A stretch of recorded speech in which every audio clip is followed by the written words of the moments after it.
Assalamualaikum warahmatullahi wabarakatuh. Kami dari kelompok 7 akan membahas materi mengenai tugas pemimpin strategik. Dalam materi ini terdapat 7 subbab yang akan kita bahas. Yang pertama ada tugas pemimpin strategik, yang kedua ada proses pembelajaran, yang ketiga visi dan misi, keempat ada hambatan dalam implementasi visi dan misi, yang kelima ada pentingnya visi dan misi, keenam berpikir strategik, dan yang terakhir perbedaan berpikir strategik dan berpikir konvensional. Kita akan masuk pada subbab yang pertama, yaitu tugas pemimpin strategik. Di sini dijelaskan, menciptakan keunggulan kompetitif yang berkelanjutan bukanlah hal yang mudah.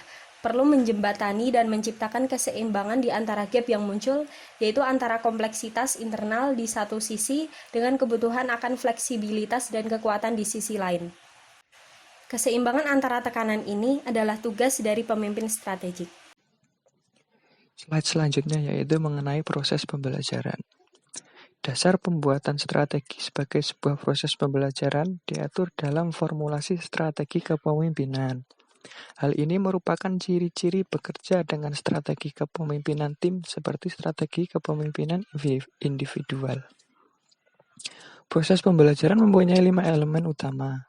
5 elemen tersebut yaitu, yang pertama, assessing where we are. Mengacu pada proses mengumpulkan informasi-informasi yang relevan dan berarti bagi lingkungan kompetitif organisasi. Yang kedua, understanding who we are and where we want to go. Mengacu pada dimensi aspirasional strategi organisasi, termasuk visi, misi, dan nilai-nilai organisasi. Yang ketiga, learning how to get there. Melibatkan pemahaman dan perumusan elemen penting strategi. Yang keempat, making the journey. Melibatkan penerjemahan strategi ke dalam aktivitas dengan mengidentifikasi dan mengimplementasikan taktik. Yang terakhir, checking our progress. Adalah pengukuran terus-menerus terhadap efektivitas. Bagian ini kemudian mengarahkan untuk mengukur kembali level kinerja organisasi yang baru, memulai siklus belajar kembali. Faktor utama sukses atau tidaknya proses pembelajaran adalah penguatan sekaligus penanaman visi dan misi organisasi kepada seluruh anggota organisasi. Selanjutnya kita akan membahas tentang visi sebagai aspirasi. Visi seringkali dipandang sebagai statement of top management dalam strategic plan yang terinci. Jackson tahun 2000 pernah mengungkapkan, dari segi peran memandang visi bukan saja sebagai arah strategi organisasi, tetapi juga sebagai pernyataan aspirasi terhadap orang yang bekerja dalam organisasi agar merencanakan kegiatannya berdasarkan visi tersebut. Jackson juga pernah mengungkapkan tahun 2002, visi sebagai aspirasi merupakan kegiatan manajer karyawan yang berorientasi mutlak kepada personal commitment, menekankan hasil, kegiatan secara lokal, pengawasan dialog, dan manajemen koneksi, yang artinya setiap orang dalam organisasi bekerja terarah pada suatu visi.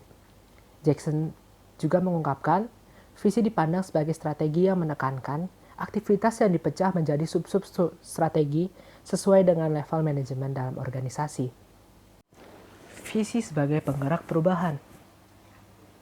Perubahan seringkali menghadapi resistensi yang tinggi jika proses perubahan itu tidak dikelola secara efektif dan tidak melibatkan semua aspirasi yang ada.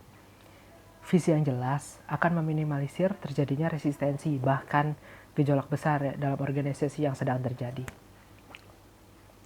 Visi akan mempengaruhi tindakan manajerial dan operasional seseorang dalam organisasi. Oleh karena itu, visi haruslah realistis dan praktis. Perubahan adalah proses yang menjembatani kondisi sekarang dengan kondisi yang diharapkan. Oleh sebab itu, visi adalah penggerak sentral perubahan. Karena visi dapat menggerakkan, dapat mempengaruhi, dapat menjembatani kondisi sekarang hingga kondisi yang diharapkan itu. Misi dan nilai-nilai. Misi adalah why does organization exist? Atau mengapa organisasi ini ada? Menunjukkan apa yang harus dibuat dalam kerangka visi yang dirumuskan. Tujuan adalah yang harus dicapai dalam kurun waktu dalam konteks misi, sedangkan nilai adalah sumber disiplin, perilaku baik individu maupun organisasi dalam menjalankan tujuan. Nilai ini juga lah yang akan menciptakan komitmen. Dengan demikian, semuanya menjadi arah strategi organisasi. Berbagai contoh kasus kegagalan mengajak bawahan menjalankan proses bisnis yang menjadi core kompetensinya sebuah perusahaan adalah momok atau masalah besar bagi sebuah perusahaan tersebut. Karena kebanyakan karyawan itu mengabaikan 3 pilar tersebut, misi, nilai, dan visi. Mereka mengabaikan ketiga hal tersebut karena karyawan biasanya menganggap hal itu merupakan urusan top manajemen, jadi mereka tidak perlu untuk mengurusnya. Selanjutnya adalah hambatan dalam implementasi visi dan misi. Hambatan yang sering terjadi dalam implementasi visi dan misi adalah konflik pandangan atau conflict of view tentang apa maksud yang terkandung dalam visi tersebut. Inilah yang disebut sebagai kegagalan menerjemahkan visi ke dalam kegiatan operasional. Kegagalan ini perlu dicegah agar energi orang-orang di dalam organisasi dapat menggunakan visi sebagai centerpiece terhadap operational planning mereka. Pentingnya visi dan misi. Strategi menjalankan proses bisnis harus bertumpu pada visi, misi, tujuan, dan nilai-nilai yang terintegrasi. Dalam kaitan ini, peran leader sangat diperlukan. Paradigma sebelumnya kepemimpinan yaitu otoritas top leader atau kepemimpinan otoritas. Tetapi, paradigma tersebut telah berubah menjadi leadership from everybody. Setiap orang adalah pemimpin. Dalam paradigma ini, SDM pada level apapun harus bisa bertindak sebagai penggerak organisasi, baik itu CEO, manajer, kepala bagian, atau bahkan karyawan perusahaan itu sendiri. Berpikir strategis adalah cara melihat, menilai, menciptakan masa depan untuk diri sendiri dan juga orang lain. Pemikiran strategis merupakan alat yang efektif dan juga berharga bagi seorang pemimpin.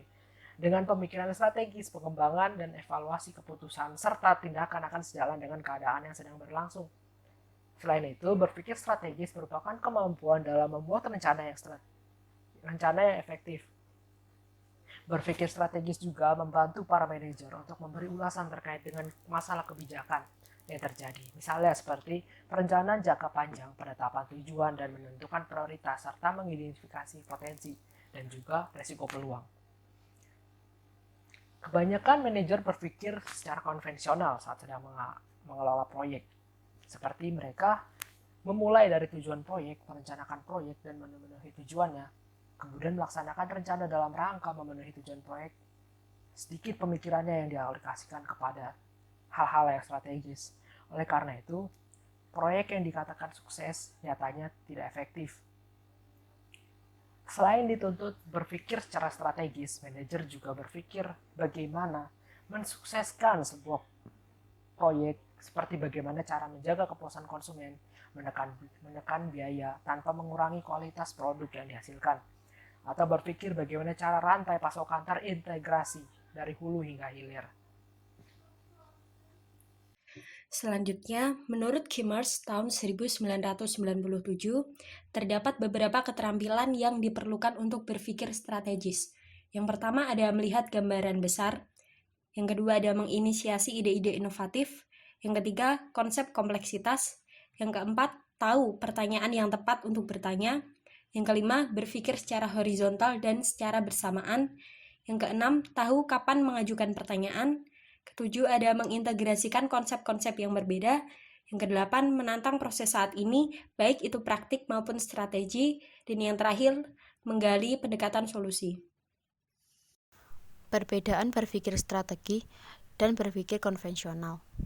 Pemikiran strategi meliputi berbasis pada masa depan, yaitu mereka mengantisipasi perubahan dan mencari peluang yang mungkin timbul. Kedua, penasaran. Mereka tertarik pada apa yang sedang terjadi di seluruh departemen dan lingkungan bisnis yang lebih besar. Ketiga, fokus pada jangka panjang. Mereka bersedia untuk berinvestasi hari ini untuk mendapatkan hasil yang lebih baiknya besok. Keempat, bersedia untuk mengambil resiko. Mereka tidak terbatas pada masa lalu atau pemikiran saat ini, dan bersedia untuk mencoba metode baru. 5. Mampu membuat prioritas. Mereka tidak menyamakan sibuk dengan menjadi efektif, yaitu mereka lebih menempatkan nilai tinggi pada proyek-proyek dengan potensi dampak yang besar dan kembali. Selanjutnya adalah gesit, di mana mereka mampu menyesuaikan dan mengubah pendekatan mereka. Kemudian selalu belajar. Dimaksudkan adalah mereka selalu proaktif, mencari pengetahuan, keterampilan, dan bersedia untuk mengajar orang lain. Yang terakhir adalah kreatif, di mana mereka sering membuat ide-ide yang tidak lazim. Sedangkan untuk pemikiran konvensional, yaitu yang pertama ada reaktif, di mana mereka jarang memulai ide dan menunggu untuk diberitahu terkait dengan apa yang harus dilakukan atau tindakan yang harus diambil. Yang kedua, terisolasi, di mana mereka bekerja tanpa masukan dari orang lain dan tanpa memahami tujuan dan sasaran lain. Yang ketiga, fokus jangka pendek. Mereka sering tidak mempertimbangkan dampak potensial dari suatu tindakan pada tujuan jangka panjang. Kemudian hati-hati, mereka tidak takut mengubah atau menantang status quo. Selanjutnya, tidak dapat memprioritaskan, di mana mereka sering memperlakukan semua tugas yang sama tanpa memperhatikan dampak dari tugas tersebut. Yang selanjutnya adalah tidak fleksibel, di mana mereka mungkin tidak mau mengubah rencana mereka, bahkan ketika penyesuaian bisa menghasilkan hasil yang lebih baik. Selanjutnya adalah puas, di mana mereka biasanya tidak tertarik untuk belajar hal-hal atau hal yang baru, dan mereka sudah merasa puas dengan kemampuan mereka saat ini. Yang terakhir adalah diprediksi, di mana mereka sering tetap melakukan sesuatu dengan jalur biasa yang mereka ambil. Sekian pemaparan dari kelompok kami. Apabila ada salah kata mohon maaf. Wassalamualaikum warahmatullahi wabarakatuh.